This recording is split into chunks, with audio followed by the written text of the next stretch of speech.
I got the bugs land. We lost you. All right. You lost me? Tell me There you you lost go. me. You're good now. All right. Okay, so on the bottom, let's start with the Gemara. On the bottom of Kuf Memala from the base. Right, so we were talking about the dinim. Now we got all the dinim of muktza and buses. Right? So we had said that you're allowed to carry your son. I mean, it's a son is lav dafka. Well, it's dafka. Welcome back. Welcome back. Yeah. Who, me? Parents is Moish is back.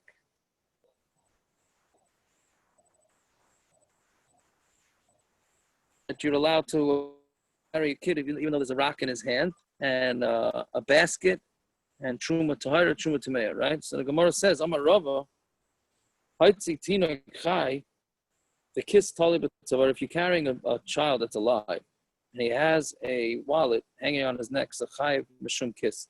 You're chai because of the wallet. Tinoik mace, but if you're carrying a dead tinoik, the kiss tali b'tzavar and has a wallet hanging on his neck, potter, he's potter. Is Simon here for this Gemara? Because I'm sure he's got to have what to say to the guys carrying around a dead kid with a wallet hanging from his neck. Okay, I guess not. He knows when to get out, right? Yeah, so potter. So if he's carrying a dead child with a wallet around his neck and he's potter. Tina chai, the kiss tolu loy b'tzavara. So chai shum kiss. He's chai because of the kiss. Again, if the kid is alive, then he's chai because of the kiss. Chai now mishum tinuk. So why are you not chai for the tinuk? So Rava Rav Nasan Tzviri, like we said, Rava holds like Rav Nasan. The Amar Chai says a live person carries himself. So therefore, you're not chai for that. But the battle kiss lagavi tinuk. Why don't you say, okay, so if you're potter because of the child, so why don't you say that the wallet will also be battle? Milay Tanan, we not learn in the Mishna as a chai b'mita potter after meat. And when you carry somebody alive in a bed, so you potter even on the bed, right? Shamita tfeiloi, because secondary, right? The meat is secondary to the person. So the Gemara answers mita l'gabi chai mevatile, a mita to a lotl, right? When a hatzalah guy is carrying out, or an emergency person is carrying out somebody on a stretcher, they're not carrying two things, they're carrying the person with the stretcher. It's considered one object, right? Kiss l'gabi tinuk lemevatile, but a kiss for a tinuk, a wallet and a tinuk are not. It's not a bottle. There's two different options. There's a tinuk and then there's the wallet. So the tinuk you potter because he carries himself. The wallet you're going to be chayiv. Fine. So then the next case that the Gemara brings is tinuk mace for kiss taler letzavare potter. If it's a dead child and there's a wallet hanging from his neck, then you potter. But l'chayim mishum tinuk. Why aren't you chayiv because of the tinuk? So Rav Shimon Tzvila, no, because the Rav holds like Rav Shimon. So taking out this child, presumably you're taking out this child to bury it, right? So we know that Rav Shimon holds that it's a malacha shein tzricha legufa. That's not why they carried things in the Mishna. Here, you don't particularly care to carry this child and carry it out. You would rather just bury it wherever it is, but the only way to do it is to carry it to a cemetery. So therefore, it's a malacha she'ein tzricha legufa. It has nothing to do with the original reason why they had this malacha in the Mishkan. So therefore, you're potter. So he goes like Rav Shimon and holds potter. Okay, so now what does this have to do with anything? So now this is not a more get to the point. So Tanan, you can carry a son and with a stone in his hand, right? So therefore, what? So what does the Gemara want? It's a kasha. Right? Because here you say you're allowed to carry your son with the stone. And we just got finished saying that you're going to be chayav for the wallet. Again, right? We said that when the kid is alive and he's got a wallet hanging on his neck, you're going to be chayav on the wallet. How come in the Mishnah it says that when the kid is carrying a stone, you're not chayav on the stone? Right? No, that's talking about with a child who's missing his father, meaning he's like homesick, right? So therefore, since he's homesick, this is a very interesting din. I mean, a very interesting teretz. So since the child is missing his father, we're afraid that if the father, we're going to tell the father he's not allowed to hold the kid because the kid has a rock in his hand. It's going to put the kid in sakana. So it's going to put the kid in a sakana. Therefore, they will vatal the mitzvah of muktza. That's the din of muktza, right? So it comes out that the case in the Mishna is extremely, extremely limited case, right? So it comes out that you're not allowed to, if your kid's holding a rock and you want to just pick up the kid to put the kid to sleep, you're not allowed to pick up the kid. It's only if the kid really wants to hang out with you, then, or he's missing you, or he's feeling sad, then you're allowed to, right? Really, really severely limits the Mishnah, right? So the Gemara says, "Ihachi." Now we're on to the next Amud, right? Ihachi, my area, Evan, afilu dinar nami. If that's the case, then why are you saying dafka stone? Even if he has money in his hand, right? You should be able to carry it. They're both muktza. Alama Amar Rava. Why? That's not Alma. That's Alama. Why did Rava say Lo shanu ela Evan? We only said this didn't by Evan. Dinar assur, but money is assur. So my answer is no. Evan enough lo yasi avu suye. If the kid is holding a stone and when the father picks up the kid, the stone falls, so then the father's not going to go pick up the stone. Dinar enough lo yasi avu suye. But if it's money and it drops out of the kid's hand when the father goes to pick him up, then the father's going to come to carry pick up the money, which is going to be a problem al muktza. Fine, right? So Tani Kav said, "Rava amaiti kela mikufalim umenachem haksefa." Somebody carries out his clothing folded up and on his shoulder, right? The sandal b'tabaysa b'yodai, and he has his sandals and his rings in his hand. Chayiv is chayiv. Obviously, if he's wearing them, then he's potter. And the next case is Amoitzi Adam Mikhailov Olav Sandala Baragla Batavoisa Biyoda Potter. But if one who carries out his Hamoitzi Adam, but if a person takes out a person, right, and he has his kalim on him and his Sandala Baragla Batavoisa Biyoda, then he's Potter. Right? Vilu Latzian Kamoshan, and if he takes them out the way they are, then he's going to be Chayiv. So you see very clear that it comes out an interesting din according to Rava, right? That if you carry out the person who's carrying his clothing, then you are going to be potter. But if you just carry out the clothing, then you're going to be chayiv. right? If you carry out the clothing straight, you're chayiv. So you see that's what Rava's saying, right? Fine. Okay, so that's basically, again, you're not really allowed to carry a child with a stone. That's the bottom line when he's holding a stone. Yeah? What does Kamois Shahin mean, the second round? Is that when the person he's carrying out is holding folded clothing? Yes. Okay. It's not the same as the first case. It's not the same as the first case. That's why one is no, it's not the same as the first case. I think, it's talking about it's on his. If the person he's carrying out is wearing his clothing. Right. Rashi says that the upper guy, the guy being held, is holding onto the clothing, and he's not wearing them. Right. Which is like rava. Yeah. Yeah, very good. Yeah. So kakol of Evan B'Sayche, what about a basket and a stone in it? So we started discussing this yesterday. If you have a basket and there's a stone in it, a stone is muktza. So we know the rule of basis, which is another word for base. If the stone is in the basket, right? So then the basket gets the status of the stone, and the basket should be muktza. So why you let it pick up the basket? So talking about a basket full of peiros, and therefore the peiros have more chashivas than the stone. So therefore it's called a basis for something mutter and assur.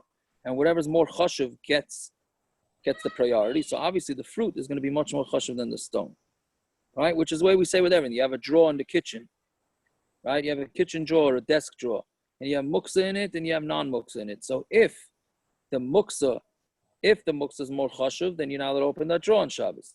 If the muktza is less chashuv, then you are allowed to open the drawer on Shabbos. Right? That's what we said with the some place come hold that those drawers that you have in the kitchens with the garbage can that you pull it out. So if you say garbage is muktza, so then how are you allowed to pull out that drawer? That's some say to put a can of tuna fish or something because that's going to be more chashuv than the garbage. Right? But the classic example is that, or a table that you have, you put the candlesticks on, so the candlesticks are muktza. Now the whole table is going to become muktza from the candlesticks. However, if there's challah on it, or wine, or anything that you need for Shabbos, then that takes precedence. And therefore, even if it's, obviously your candlesticks are probably worth more than your challah, right? I hope. Unless you're getting pastrami challah from certain restaurants that we're not. So then, right, that might be more than candlesticks. But I don't know if anybody knows what I'm talking about, but okay. Right, but anything for Shabbos or anything that you need like that does have more of a chashivas than the candlesticks, right? I thought the heter is no good. We don't know about the What aren't the Yeah. candlesticks for Shabbos also? Correct. So on, but they're So- not muktza because of Shabbos. They're muktza. So something for Shabbos, something for a mitzvah is going to be considered more chashuv to you. Yeah. Yeah. Okay. Fine. Okay. Anyway, so then the Gemara asks, okay, for lishtinu leperi, finishti laevan, why don't you throw the peiros away? Right? Meaning turn over the peiros and let the stone go out, v'nanaktinu biyadayim, and then put the fruit back into the basket. Meaning, why do you have to carry the muktza? Spill out the whole basket with the fruit and the stone. Then the stone will go out of the basket. Then you fill it back up with the fruit. Then you're good to go. You're not going to be carrying any muktza. So you want to answer because the Rebbe Loi Amarav, the peiros hamitinaf, and it's talking about peiros that will get dirty from the ground. So therefore, that's not an option. Hachanami peiros hamitinaf. And so here too, we're talking about peiros that are going to get dirty from the ground. So then, therefore, you're not allowed to. So then the Gemara says, then you don't have the option to spill out the fruit. So it says, but let him shake the basket until the stone falls out, and then he could carry the basket. Meaning, we're looking for ways out of carrying this muktza. We're talking about a basket that's missing something. The stone was actually acting as a plug to the basket. So therefore, you can't get rid of it, because then if you get rid of the stone, then you're not going to have a basket left. So therefore, that's not an option. So therefore, the fruit will therefore you can carry the fruit together with the stone. Can I ask on both of these kashas of the Gemara? Yeah. The Gemara asks you should empty the basket or you should shake the basket. I don't understand. The problem here is tiltul muktza. Either way, you're doing tiltul muktza to get it out. Right, but you take enochanami, but you're taking it less. It's one thing to just tilt it over once. It's another thing to carry a whole Shabbos with a stone in it. That's the condition of this Gemara? Once versus a whole day. That's why I understood it. This question was bothering me, but I thought that if it's once for 3 seconds or once for 30 seconds, there's a difference? No, why do you say it's once for 30 seconds? It's a whole Shabbos he's going to be carrying this basket around. I don't know. He wants to put it on the table. If it's one, so that's what I'm asking. If it's 3 times, so I hear. Once versus 3 times, you do it once. But if it's once versus once, and one time is 3 seconds, one time is 30 seconds, is there a difference in total muktza? L'chayra not. This is in your hand. You're allowed to carry it around. Right? So you end up with muktza in your hand. The muktza somehow ends up in your hand. Right? You don't have to put it down immediately. You can carry it to whatever place that you need to, depending on which type of muktza, but most muktza. Right? Yeah. So I don't think it's a time thing. I think it's just the assumption. I'm wrong. I don't know, that you're going to be moving this basket around the whole Shabbos. Okay. No, I think. It's about the heter, which I tell you. Yeah. Okay. Metaltal and terumah. So we said you're allowed to take terumah tahira with terumah tameh. This is only talking about if the the tahar truma is on the bottom and the tameh truma is on top. But if the tar truma is on top and the tameh is in the bottom, why don't you just take off the tar stuff and leave the tameh stuff? Right?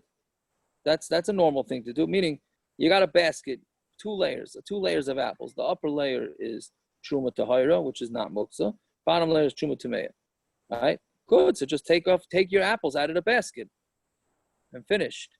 Right? If the tummy ones are on the top, okay, so you can't do anything about it. But if the tummy ones are on the bottom, so do that. Second one says, well, like we just asked before, even if the tar ones are on the bottom, so spill everything out, take the tar ones, put them into the basket, and leave the tummy ones on the floor. So we're talking about pairs that will get dirty. So therefore, that's not an option. Right? So Meisvei, they asked the kasha on this. Metaltal Truma Tameim Tahirovim, Pimachulin, Bench Torah Lamalo, Tamei Lamata, Bench Tamei Lamalo, Torah Lamata. Right? So we see that Brisa clearly says it doesn't make a difference if what's on top, what's in the bottom, you're allowed to take it. So you have to do Rav Chisda, so it's a kasha on Rav Chisda. Rav Chisda, Masnisan L'tzarek Gufay. No. Our Mishna is talking about where you actually need the fruit to eat. Right? So therefore, just take from the top. The brisa, you really don't need any of the fruit. You just needed the spot where the fruit, the basket where the tar fruit and tameh fruit is sitting. So therefore, you got to move the whole basket. Right? So that's why there's a difference between the Mishna and the brisa. So Gemara says, why did Rav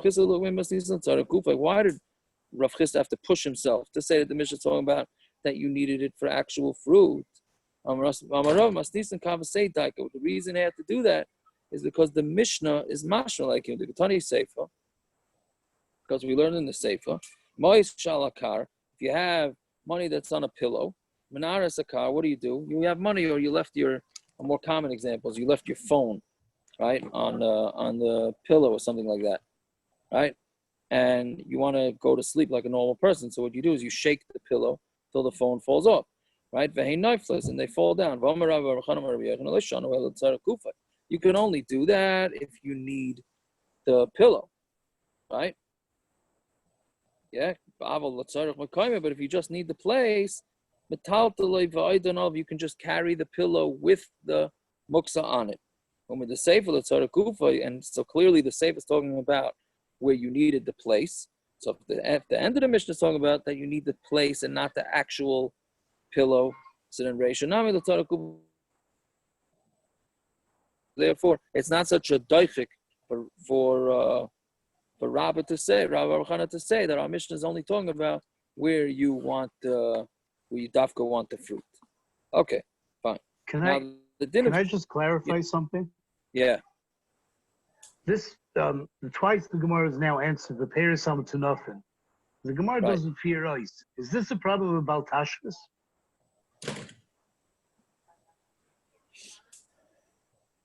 You're saying that maybe that's why you can't do it? You're saying what happens if I'm a zafruma? You're saying what happens if I'm a fruma guy and I'd rather lose the peiros? Yeah. Yeah, but then there's no point. Then why are you moving the whole thing in the first place? Aren't you moving it because you want the fruit? I'm not going to be over an issur to do it. The issur muktza. So what if peiros to nothing? You can't do an issur because I'm going to get something dirty if I don't do muktza. I hear. I don't know if it's about maybe. I mean, we had a couple of gemaras before, right? One's a brachos, one's two Shabbos. Yeah. Right. And we talked about the last 3 blocks. We've had it twice.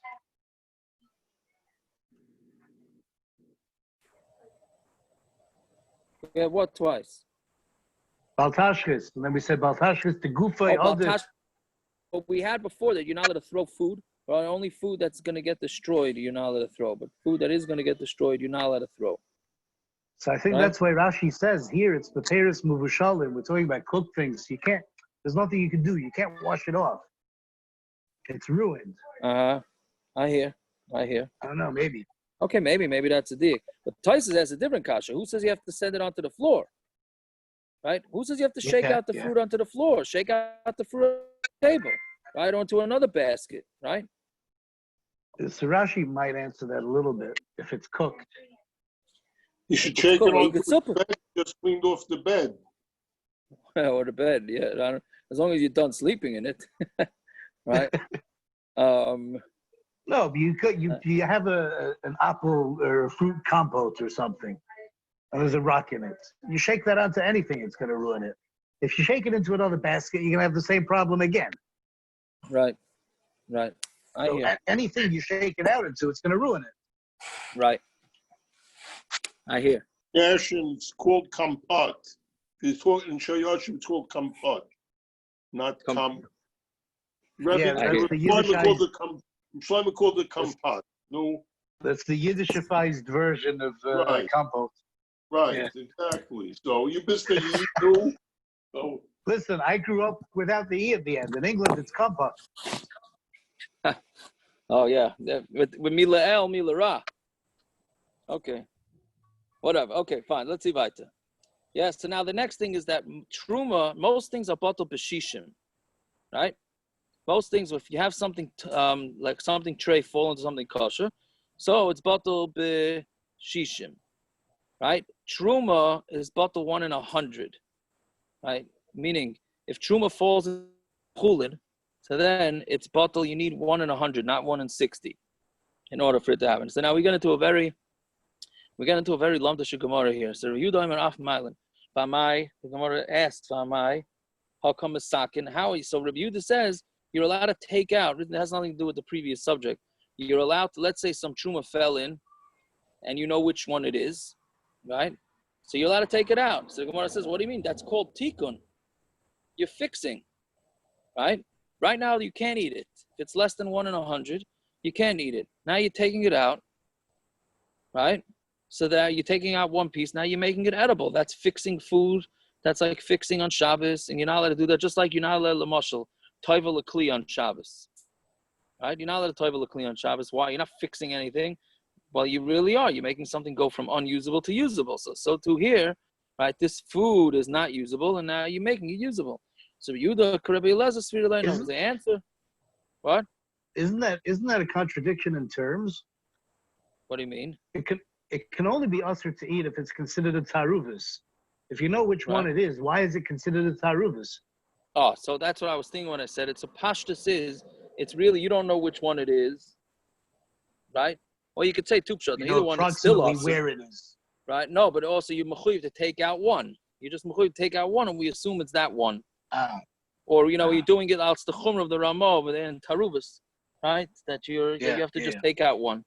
Right, that's one, but we'll see. We'll see what the Gemara says weiter, because it's very interesting Gemara. So we answer. Rabbi Yehuda Rabbi Elazar Svira. Rabbi Yehuda holds like Rabbi Elazar. The Amar Truma beina machta. Truma. We look at it like it's not mixed in at all. Sort of like what you're saying, right? It's not considered mamish. The truma's in there. It's mixed in there, but we don't look at it like it's mamish a mixture, right? It's as if it's separate. It's in the mixture, but it's considered separate. How? The Tanan, such, what's the case of this?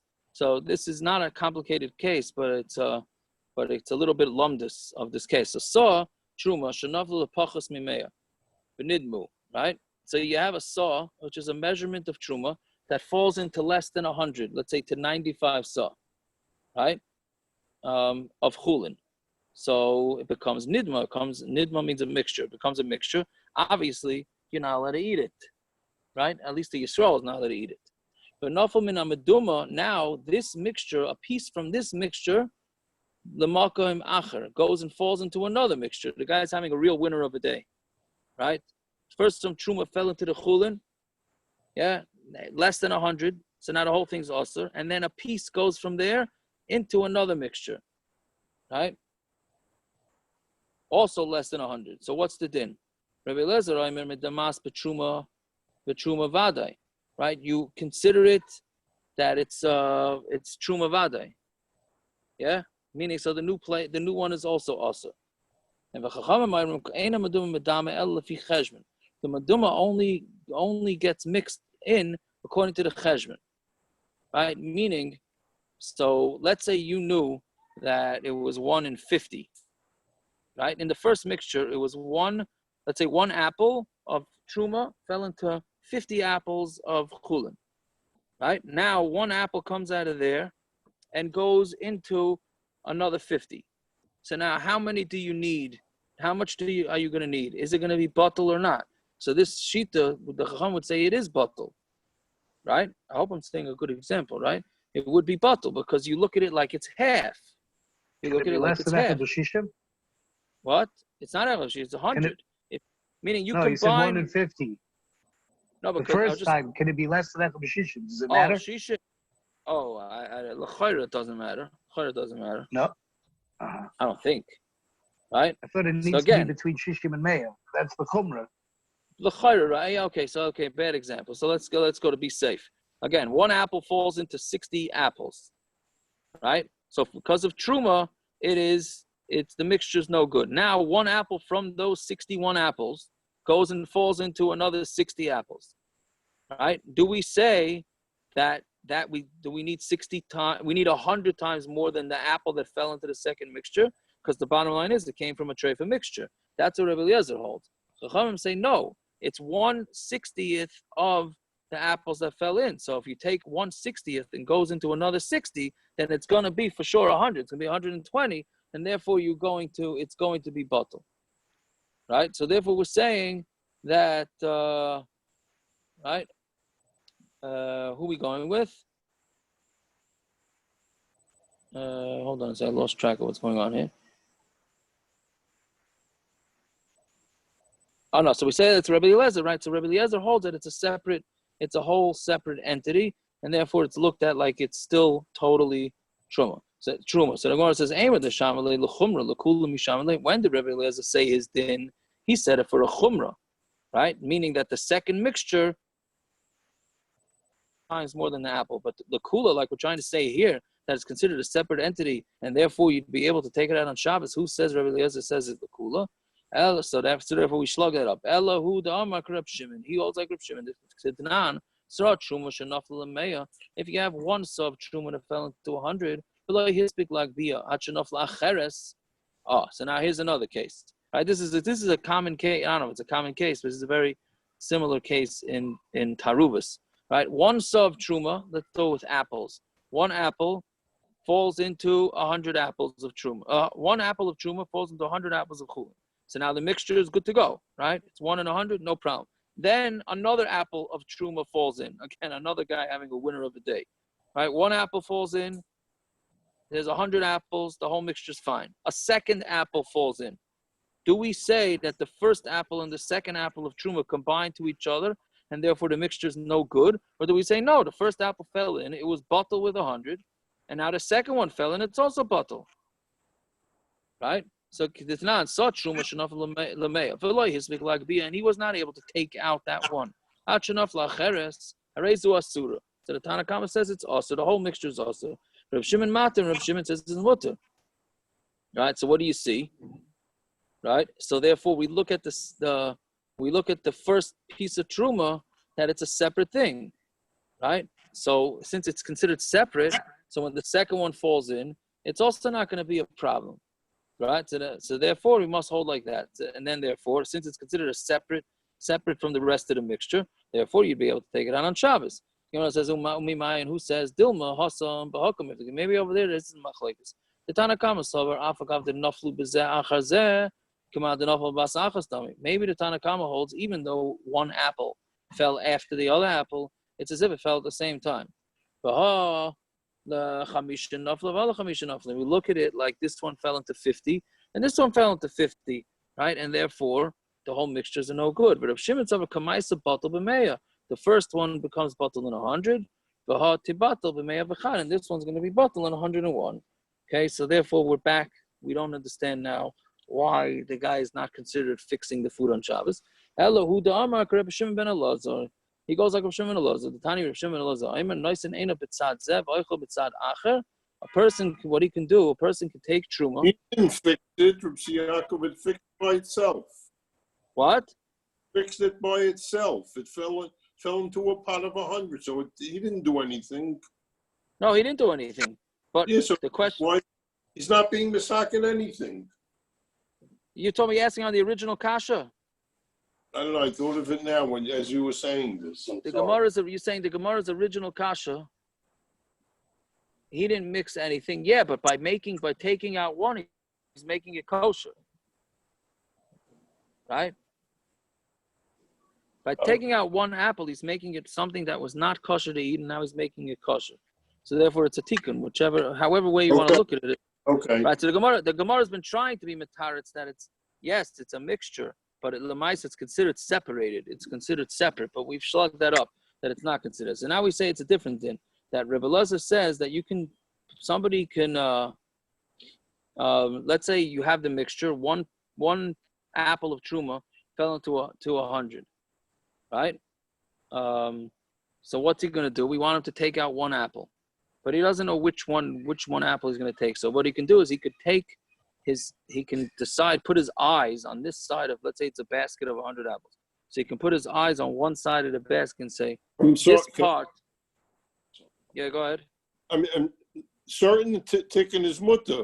I'm allowed to make kiddush Shabbos morning. You can't eat unless you make kiddush.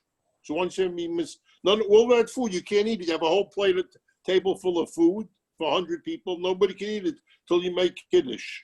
So you misakin all the food by making kiddush. So I hear. I hear. No. So now we're going to be machalik between the gavra and the chefza, l'chayr. Right? There you go. Right? So there, the gavra is the problem. Here, we're talking about the chefza is the problem. You like that, lumdus? That's not about there the it's not just that's for sure not. What? There it's not just mutter. It's always a chiyuv to be masakin oneself. Now you're talking about it. Okay, that's... yeah, so now you become a chassidish on top of everything else. Well, I could tie it the other way. If you didn't daven, it's mutter. So why'd you daven for? Oh, very right? good. If you didn't daven, you don't need to make kiddush. You only need to make kiddush when you ruin it by davening. That's very good. Oh, yeah, that's very, very Very listish. good. Very good. I just came Very back from a Suda Siyam for the Lili Nishmas Arizal HaKadosh. Oh, okay. Okay. Anyways, so he's saying that what you can do is you can have a basket, and you can put your eyes on this side, a basket with a mixture. You say, okay, from the left side is going to be, I'm going to take it from. And you can eat from the other side. So therefore, Rashi says, Pshat in this is since you theoretically can eat from this food without actually physically taking out any part of the food, so therefore it's you're not really fixing anything because it could be fixed even without it. So say, does he really hold like this? Miflik Palagilova, he argues with him. The Tani Rabbi Yehuda, Rabbi Yehuda says you're allowed to you take out the mixture 1 in 100. Rabbi Shimon ben Elazar, nice and ena b'tzad zeh, b'aychum b'tzad acher. Right, so you see that he does not hold of Rabbi Yehuda does not hold this. So the Gemara answers to Rabbi Yehuda adifim with Rabbi Shimon ben Elazar. We had this type of terror 2-3 blot ago. We said no, Rabbi Yehuda holds of Rabbi Shimon's concept, but he takes it even one step further. Right? He said Yehuda adifim with Rabbi Shimon ben Elazar. He's saying it even more than Rabbi Shimon ben Elazar. Right? Rabbi Shimon ben Elazar says you can do it just in your mind. Right?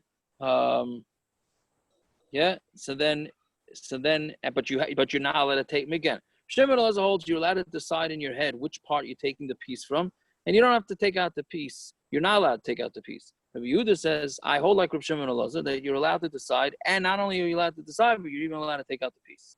Okay, right. So that's why it's not considered tikkun. So Zok the Mishna. Yeah, however, Shapi Achavis, Matal Tzida V'nei Felis. You have a stone. We had this. I don't know how many blood ago, right?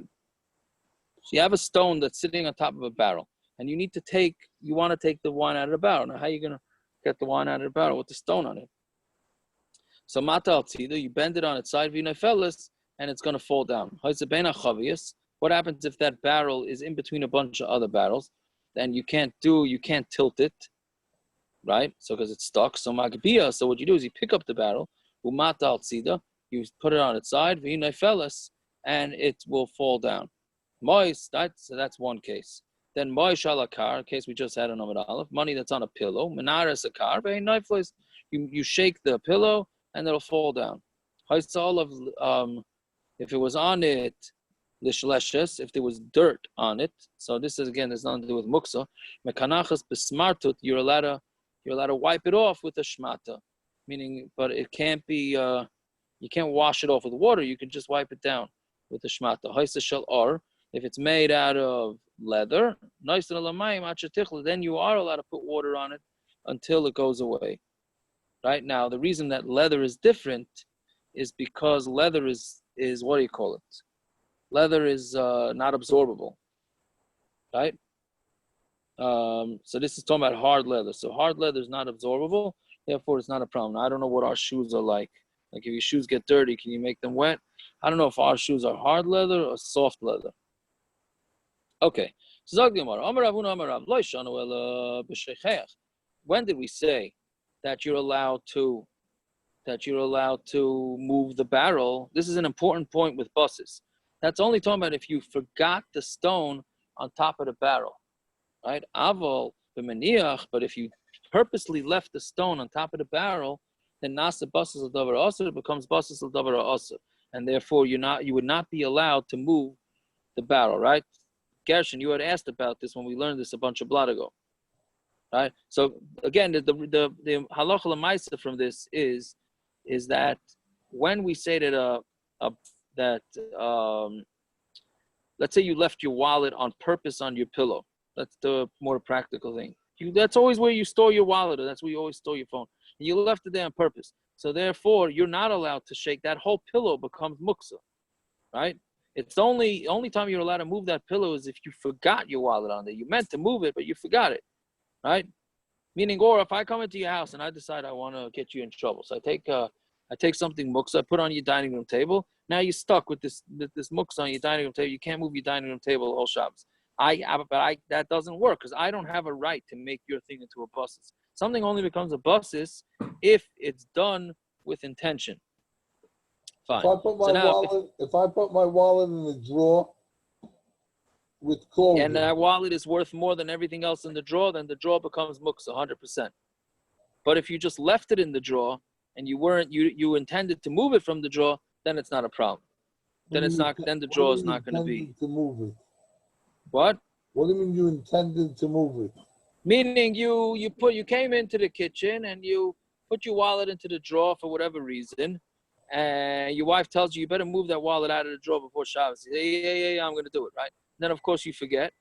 Of course it's not going on you, Reb Zev. It's going on, on the male bechlal, forgetting, right? And then you forget it there. So then your wife says, now it's a buses. It's not a buses because you didn't intend to leave it there. That wasn't your intention. Mashenkein, if you have a drawer that you always keep your wallet, then that drawer will become a buses. You didn't intend to leave it there, but there are many, many times when you do forget to do it, to move it. What do you say? Yeah, okay. So you're saying that's normal by you? I'm saying it's very common that your wife says, move, don't forget to move it. And I don't know, at least 50% of the time you forget and you don't end up moving it. Right, you're doing pretty good if you're only forgetting 50% of the time. Okay, so I'm trying to be right. I'm being down the kashlus on us, on us, on the there men. You go. Right. Yaakov, Right. what's with the piece of furniture where the leichter is sitting? No, so they're right. So exactly. If you have a piece of furniture with the leichter on it, you dafka put the leichter on there. So therefore that whole piece of furniture becomes muktza. Right? But let's say so I can't open the drawers out of it. That's a different shaila in the paiskim, whether that the drawer is considered a separate entity than the table. That's a whole different thing. Pashtus says it's not. Pashtus is it's separate, but you can't move that table. You can't move that table. The whole table is muktza, right? Because you intended to keep your leichter there. But what happens if you planned on moving the leichter and you forgot, you just left it on the table for whatever reason, then it would not become a busses because it wasn't intended. So that's what the Gemara is saying here. This whole thing, moving the barrels, is only assuming that you forgot a rock on there. But if you left the rock on there on purpose, then you can't move the barrel. Right? Fine. So it's a bein achavius if it's between the barrels. Right?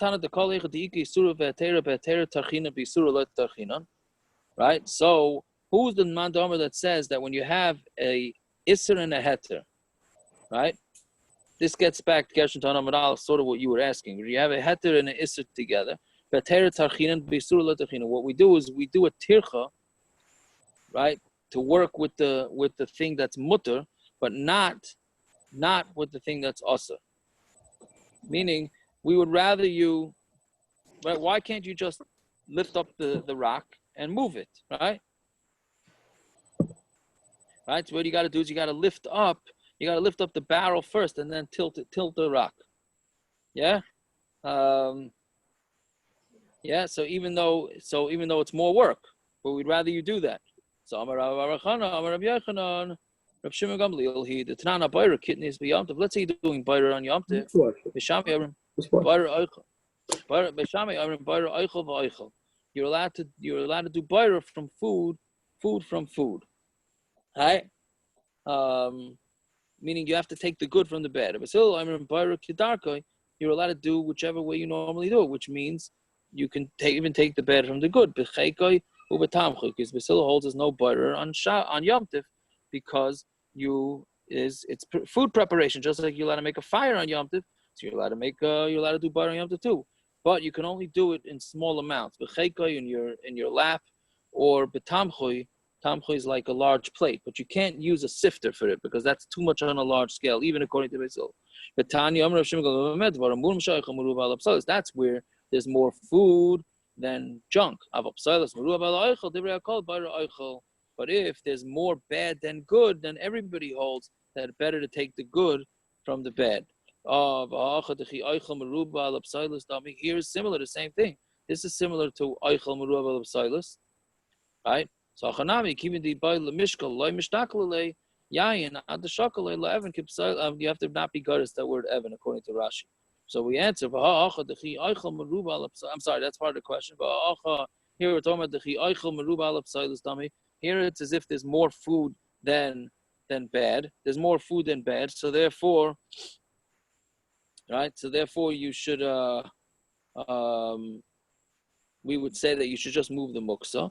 So hachanami kimin the ibay lemishkal loy mishtakale yain ad the shakale kipsilis meruba l'eichel dami. No, here since if you want to take all the wine out from the barrel, you're not going to be able to, right, until you lift up the barrel, right? If you want to take out all the wine, you're going to have to lift up the barrel in order to get all the wine. So it's like bad that's on top of good, and therefore you're gonna be moving the bad. So basically, what it's saying is that either way, you might end up lifting up the entire barrel. So you might as well do it now and move the rock that way. Okay. So if it's between barrels, you lift it up. If the barrel is in a storage house, or you have glass under it. So now if you're going to have glass near it, if you're going to lift it up and spill the rock, it's going to break the glass. So what you can do is you lift up the barrel to another place, and then then you knock it on its side, and the rock will fall. And then you can move it back to its place, right? So again, this that you're supposed to just tilt it in its place is only when there's going to be no damage from it. But if there's going to be damage from it, then you're allowed to lift up the whole barrel, move it someplace else. Fine. Moshak alakar, money that's on a pillow. This is the only time where you forgot the money on the pillow. But if you left your money on the pillow specifically on the pillow, then you're not allowed to move the pillow.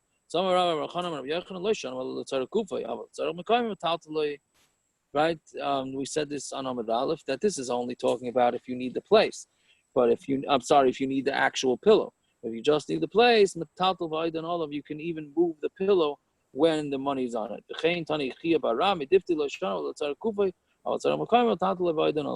Right, so the Reb Chia agrees with this din. Right, so you shake it. Right, Simon is not on yet, huh? All right, we'll have to text him that he missed his favorite subject. Let's say you forgot your wallet in a chutzner. Now you're afraid somebody's going to steal it. So what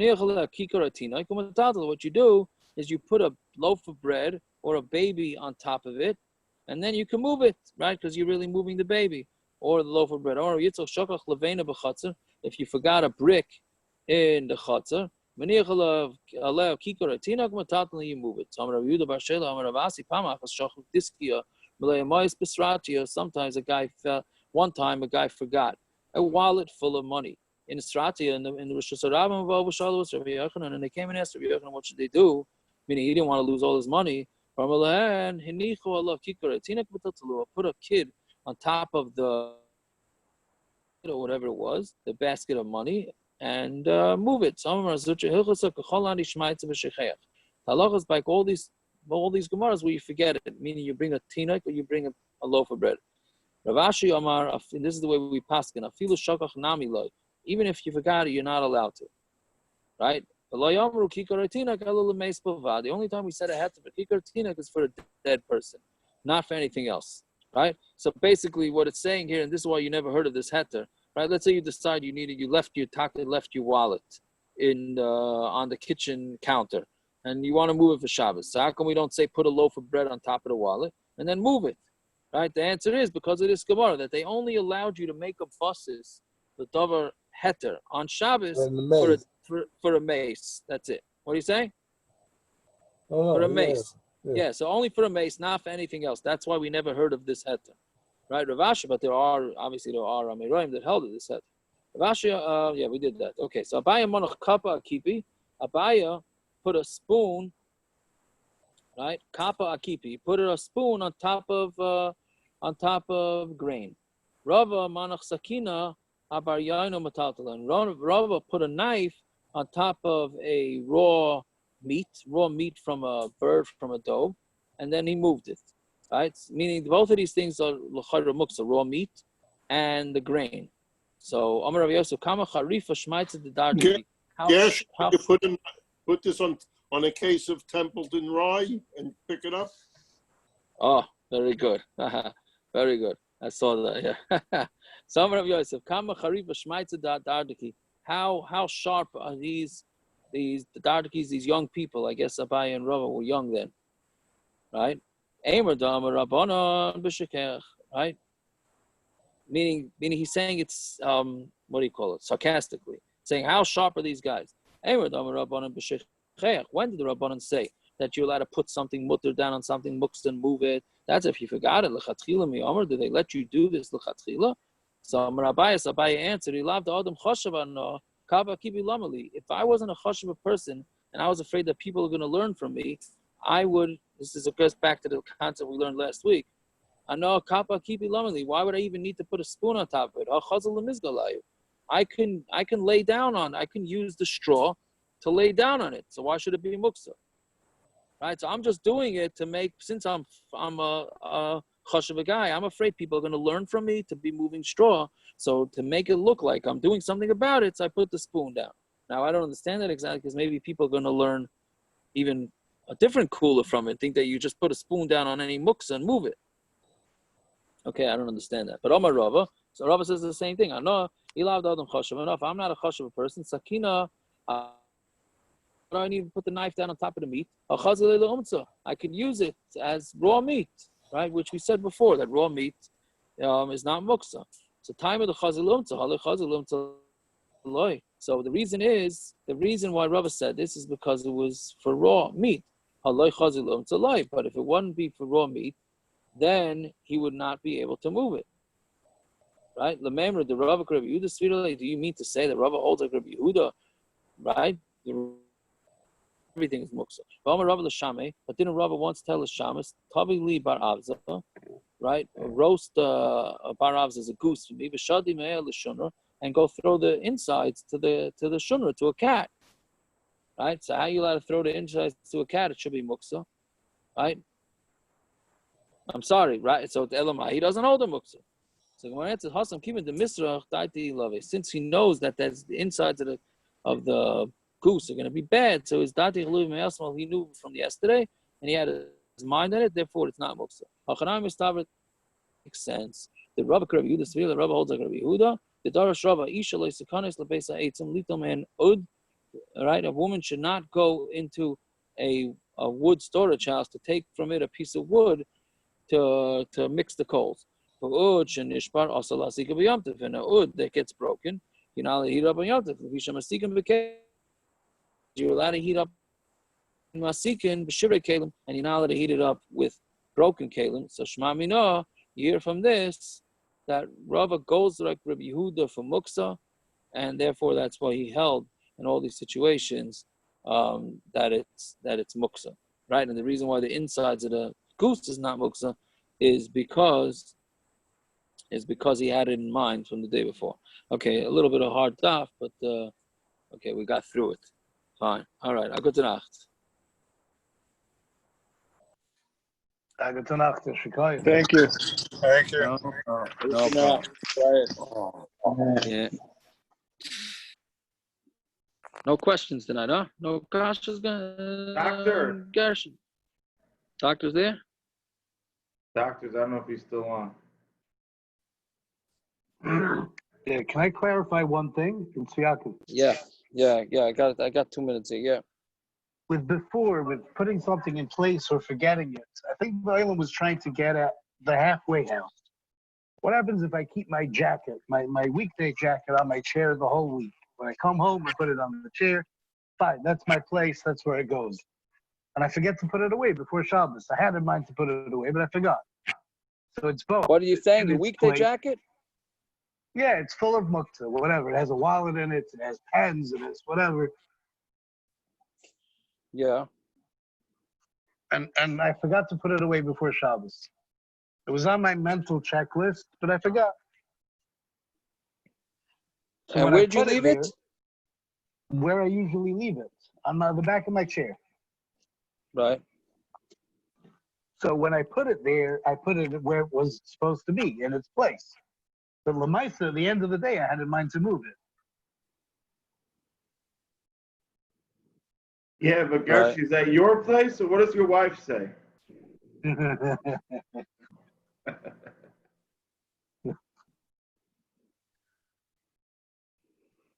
it. So what are you saying? Which category is that?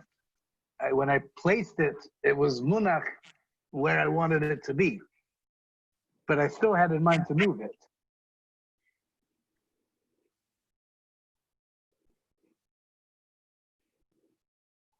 And you're assuming that the jacket's muktza? The jacket's muktza, yeah. Well, you're getting into pockets now. Forget about,